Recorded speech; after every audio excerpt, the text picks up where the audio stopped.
Saudara, bagaimana kesiapan Bandara Soekarno-Hatta dalam menghadapi arus mudik Lebaran saat ini? Sudah ada rekan Riko Anggara di sana, kita sapa Riko.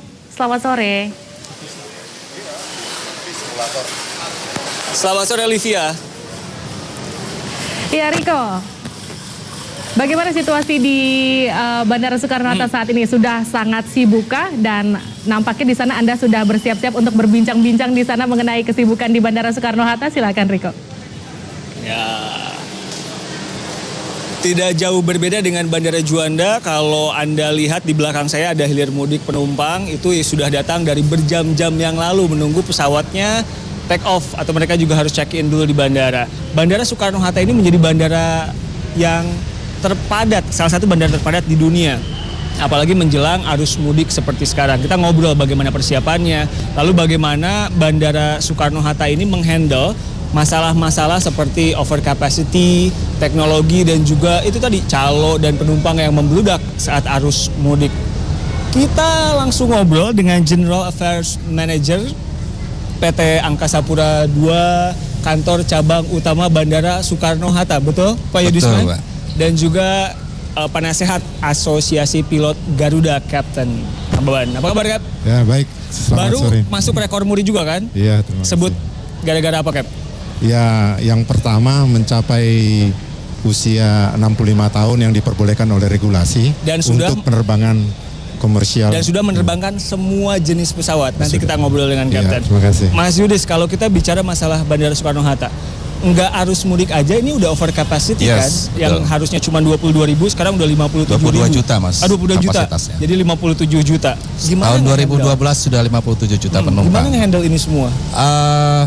Kami merencanakan untuk menangani hal ini, saya kira tidak bisa parsial. Manajemen sudah memutuskan, didukung oleh pemerintah, bahwa akan segera dibangun. Saat ini sudah dimulai pembangunannya.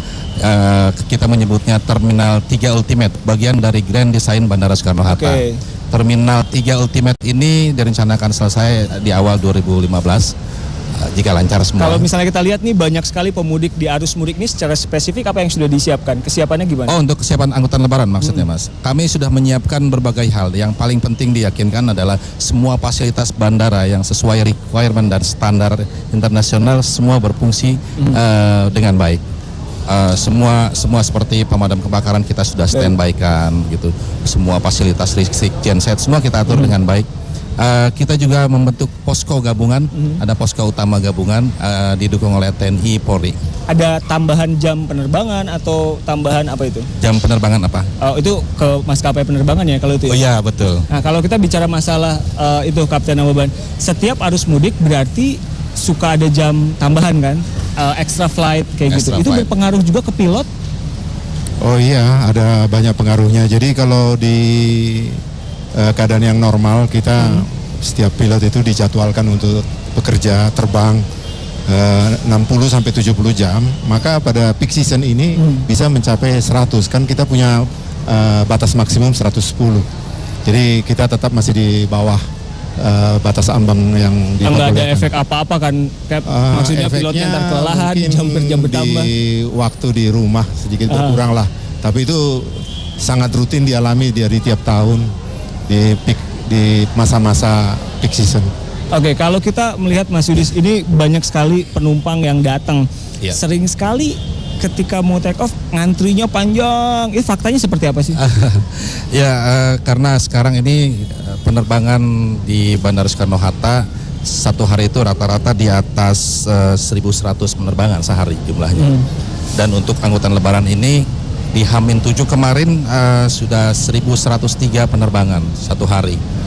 Penumpangnya sudah mencapai 153.376. Oke. Oke. Meningkat 5% dibanding tahun lalu sebelumnya. Kalau- Hari kedua H-6 maksud saya sudah 17% perbedaannya. Artinya memang akan terjadi arus balik atau arus mudik yang Baik, tapi yang paling meningkat. penting adalah semuanya selamat begitu kan, Kep, ya? Mau jumlah jumpernya ditambah, tadi over capacity dan lain-lain. Kita akan bahas nanti usai jeda. Tetap bersama kami saudara di Kompas Petang.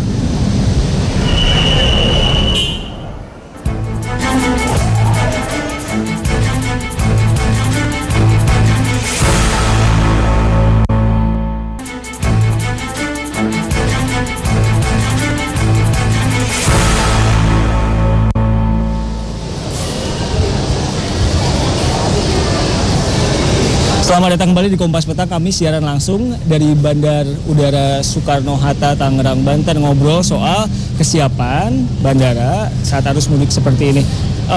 Mas Yudis, kalau kita bicara masalah parkir, masalah calo, masalah yang lain-lainnya, apa saran Anda untuk pemudik yang datang ke sini? Baik, terima kasih Mas Riko sudah diberi kesempatan menyampaikan saran bagi para calon pengguna Bandara Soekarno-Hatta terkait dengan beberapa hal yang memang seringkali jadi masalah di Bandara Soekarno-Hatta. Kami dari pihak Angkasa Pura II sebagai pengelola menghimbau kepada para calon penumpang. Yang pertama, berangkatlah lebih cepat karena seringkali jalan tidak bisa diprediksi macet atau tidak begitu. Yang kedua, karena dalam rangka Lebaran ini antrian menuju ke pemeriksaan security dan antrian di check-in counter juga pasti panjang dan akan memakan waktu. Saya kira daripada ketinggalan pesawat lebih baik berangkat lebih cepat. Yang kedua, bagi para pengguna jasa yang menggunakan kendaraan pribadi, yang paling penting adalah pertama, apabila ada yang akan meninggalkan kendaraan itu dalam waktu yang cukup lama, parkirlah di parkir inap yang telah kami sediakan. Jangan sembarangan. Jangan diparkir di tempat parkir umum karena itu akan memakan space buat pengguna jasa yang lain. Baik, Cap, kalau kita bicara tadi over capacity itu jauh banget dari 22 juta sampai hampir 3 kali lipatnya seperti itu. Ini berpengaruh pada air traffic control, keselamatan atau gimana nantinya? Ya, jadi saya harus sedikit menerangkan bahwa kapasitas ini sebetulnya masih bisa ditingkatkan. Tapi dengan fasilitas infrastruktur yang existing yang ada sekarang ini memang sudah mendekati maksimalnya. Jadi memang ini harus ada pengaturan khusus dan ini sudah dilakukan. Untuk air traffic controller kita sudah menggunakan standar SID, standard instrument departure, dan itu sudah diusahakan untuk radio nav. Nah, terus kemudian juga untuk arrival juga begitu. Nah, saya mendengar bahwa akan segera juga ditambah taxiway dari yang menghubungkan antara lapangan pacu yang di utara dengan yang di selatan, yang sekarang ini masih ada di barat, akan juga di bagian timur dibikin. Nah, ini akan menambah kapasitas juga, mempercepat flow. Artinya gini, Cap, Anda kan sudah menerbangkan pesawat, semua jenis pesawat di luar negeri dan lain-lain. Nerbangin pesawat di Indonesia itu lebih susah? Ya, relatif kita harus lebih bersabar begitulah, karena teknologinya juga walaupun sudah maju, tetapi budaya kita masih banyak menggunakan voice control, jadi belum banyak menggunakan data link. Tapi so far aman? Aman. So far aman ya? So far aman. Mas Yudis, kalau kita bicara masalah ini, kok Bandara Soekarno-Hatta ini kayak pasar ya? Tanggapan Anda gimana? Karena memang kapasitasnya sudah sedemikian padat ya. Terminal 1 ini didesain untuk 9 juta penumpang. Terminal 2 9 juta penumpang, Terminal 3 4 juta. Dan di tahun 2012 sudah 57 juta. Jadi flow-nya memang harus kita atur. Tapi memang ada kepadatan yang sudah sedemikian rupa, Mas Riko. Tapi kami sebagai pengelola tentu saja akan berupaya memberikan yang terbaik. Baik. Untuk mengatur semuanya. Terkait arus mudik ini yang saya dengar harusnya kan loket untuk maskapai sudah ditutup ya, tapi ini masih dibuka atau gimana? Ya, kami dari manajemen Bandara Soekarno-Hatta menghimbau untuk menghindari hal-hal yang tidak diinginkan, terutama banyaknya beroperasinya calo-calo di terminal ini. Kami menghimbau airlines untuk menutup counter tiketnya sementara di saat mudik Lebaran. Namun beberapa airlines mengkonfirmasikan bahwa untuk kepentingan sistem mereka belum bisa melakukan itu. Tapi nggak apa-apa mereka tetap buka sampai sekarang? Bandel dong? Sudah, masih buka. Bandel? Bukan. Artinya memang kewenangan regulator. Oh, kewenangan regulator. Kayak ibaratnya kan nyetir mobil nih. Semakin jamnya bertambah, jam kerjanya bertambah karena tadi ada extra flight dan lain-lain. Pilotnya apakah memang juga ditambah biasanya atau gimana sih aturannya? Penambahan pilot tidak semata-mata untuk satu season tertentu ya. Biasanya penambahan pilot itu dibutuhkan kalau penambahan armada dan penambahan rute, jadi production hours. Nah, sekarang ini untuk menghadapi peak season yang sifatnya hanya sementara ini, biasanya cuti biasanya dibatasi dan kemudian ya itu tadi yang tadinya production jam terbang 60-70 jam sekarang bisa dijadwal sampai 100 mendekati 110 yang maksimum itu. Tapi semua masih dalam batas Masih aman. dalam batas. Gak apa-apa lah, nambah jam kerja kan dapat THR ya. Iya. Oke, kalau kita bicara masalah keamanan di dalam bandara, kita semua tahu banyak sekali calo, banyak sekali hal-hal yang harus diperhatikan. Apa yang paling harus dijaga? Baik, terima kasih Mas Riko.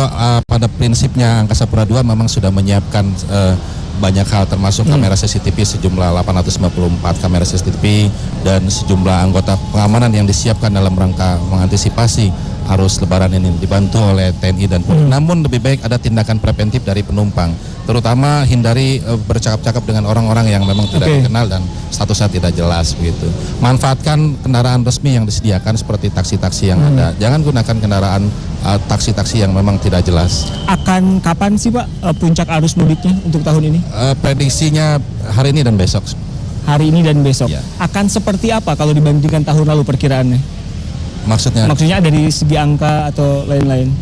Angkanya kalau kemarin di H-6 sudah 17%, saya kira hari ini lebih dari 17%.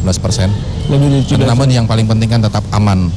Betul, sekali lagi tetap aman. Cap, kalau kita bicara masalah extra flight, itu kan berarti kalau banyak harus yang diatur ya dari air traffic controller dan lain-lain. Itu apakah duluan atau gimana sih sistemnya? Ya, Supaya tentunya tetap aman gitu maksudnya. semuanya berjalan dengan tertib. Biasanya diatur dengan slot time untuk departure yang karena kapasitas di daratnya sangat crowded, atau juga ada slot time yang diatur berdasarkan kepadatan di udara. Jadi traffic flow. Nah, menerbangkan pesawat di keadaan yang crowded maupun yang senggang itu sama saja. Artinya tidak ada masalah yang karena kan kita ngelihat banyak sekali kecelakaan. Terakhir tuh ada kecelakaan di New York segala macam, kan pasti jadi wah, kalau maskapai Indonesia gimana nih, aman nggak so far? Ya, kita dididik dan dilatih sedemikian rupa sehingga semua permasalahan itu kita tanggulangi sedini mungkin sehingga tidak menjadi masalah yang menjadi besar yang bisa berujung kepada suatu kecelakaan. Kita sangat prihatin dah. Terima kasih Kapten Oban, terima kasih Mas Yudi telah bergabung bersama kami. Semoga semuanya selamat sampai kampung halaman. Dan itu tadi Livi, Anda yang mudik kalau nggak salah mau keluar negeri, ada beberapa tips dari Pak Yudis di Bandara Soekarno-Hatta. Kembali ke Anda. Baik, terima kasih Riko Anggara.